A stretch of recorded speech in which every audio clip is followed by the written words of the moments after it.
Hello bachcho, let's see the question. The question say find the consumer price index number for 2011 on the base of 2010 from the following data using the method of weight relatives.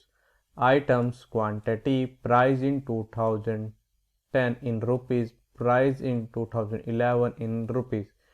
Item A has 20 unit as a quantity and his price in 2010 is 200 and in 2011 is 320. Item B has quantity 14 unit and price in 2010 is 400 and in 2011 420.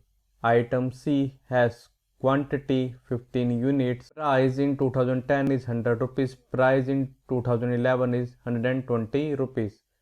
Item C quantity 18 unit, price in 2010 40 rupees, price in 2011 60 rupees.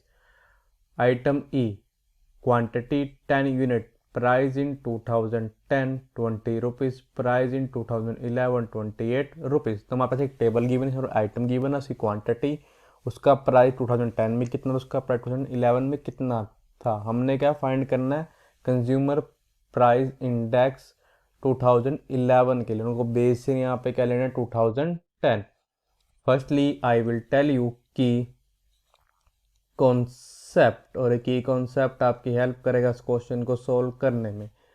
तो हमारे पास यहाँ पे first की concept यहाँ पे ये है कि जो हमारा रिलेटिव इंडेक्स होता है, ये हमसे होता है relative index is equals to, ये हमारा इक्वल होता है P1 divided by P0 multiplied by 100 के। यहाँ पे जो P1 है ये इक्वल है हमारा, ये इक्वल होता है हमारा प्राइस इन करंट ईयर। भाई करंट ईयर हमारा क्या प्राइस है उस आइटम जिसका हम रिलेटिव इंडेक्स फाइंड करेंगे।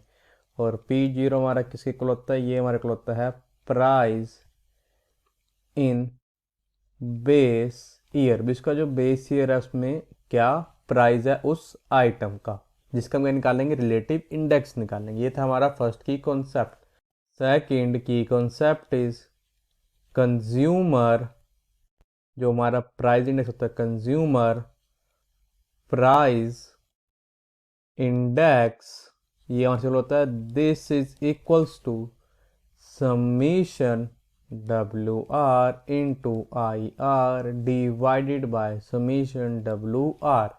यहाँ पे जो ये हमारा IR है ये हमारे से होता है, ये हमारे यहाँ पे होता है रिलेटिव इंडेक्स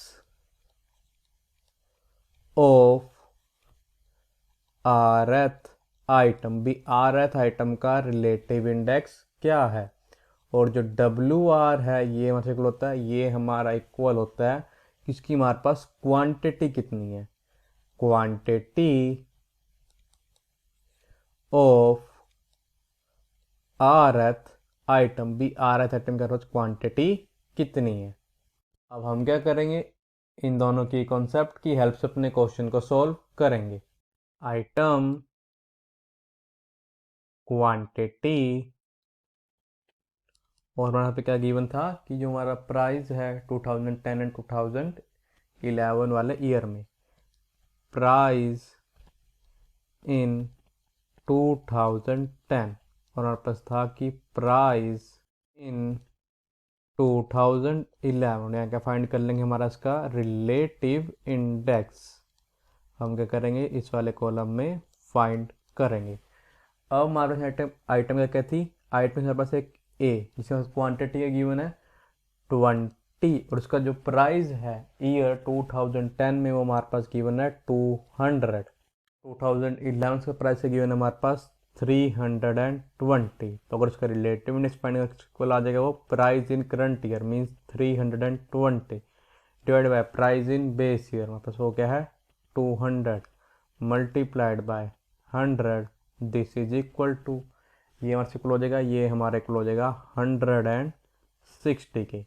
हमारे पास सेकेंड आइटम क्या थी बी, और इसकी क्वांटिटी कितनी है 14, इसका जो प्राइस है 2010 में वो हमारा क्या है 100। प्राइस 2011 में कितना है 420। इनके फाइंड करें इसका रिलेटिव इंडेक्स, उसको आ जाएगा price in current year means 420 divide by price in base year means 400 multiplied by 100। This is equal to हमारे से इक्वल आ जाएगा, ये हमारे इक्वल आ जाएगा 105 के।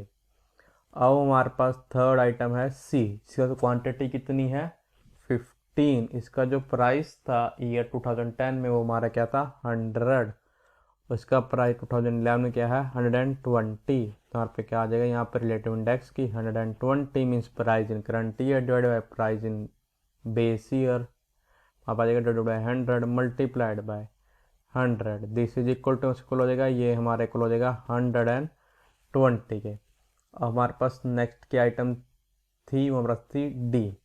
अब इसकी क्वांटिटी कितनी गिवन है, क्वांटिटी है इसकी हमारे पास 18 और हमारे पास प्राइस क्या इसका 2010 में वो है हमारे पास 40 और 2011 में कितना इसका 60। तो इसका रिलेटिव इक्वल आ जाएगा, वो हमारे को आ जाएगा 60 divided by 40 multiplied by 100 and this is equals to, ये हमारा इक्वल किसके आ जाएगा 150 के। हमारे पास लास्ट आइटम क्या थी ई, मतलब इसकी क्वांटिटी कितनी गिवन है 10। इसका प्राइस जो था 2010 में वो हमारे पास था 20 और 2011 में वो हमारा कितना है 28। तो हमारा उसका रिलेटिव इंडेक्स कितने इक्वल आ जाएगा 28 divided by 20 means price in current year divided by price in base year multiplied by 100 and this is equals to, हमारे से इक्वल होगा, ये हमारे इक्वल होगा 140 के। अब हम क्या फाइंड करेंगे, कंज्यूमर प्राइस इंडेक्स, कंज्यूमर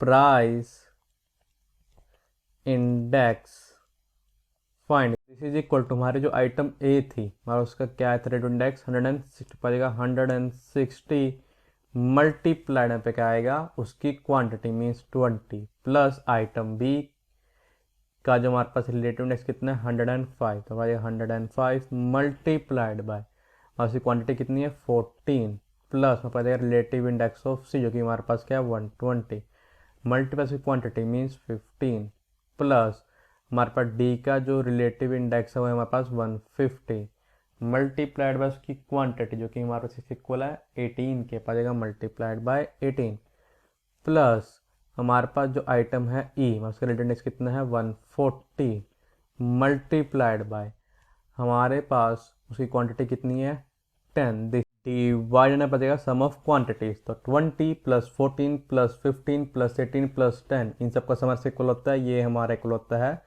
77। तो बचेगा डिवाइडेड बाय यहाँ पे 77, ये हमारे से इक्वल हो जाएगा दिस इज इक्वल्स टू, अब ये हमारा इक्वल आ जाएगा 10,570 divided by 77। This is equals to 137.27। इसका मतलब हमारा क्या देगा, दिस इम्प्लाइज दैट कि जो हमारा कंज्यूमर प्राइस इंडेक्स आएगा, कंज्यूमर प्राइस इंडेक्स आएगा, ये हमारे से आ जाएगा this is equals to 137.27। So the final answer is consumer price index is equal to 137.27. I hope you understand it well. All the best. Thank you.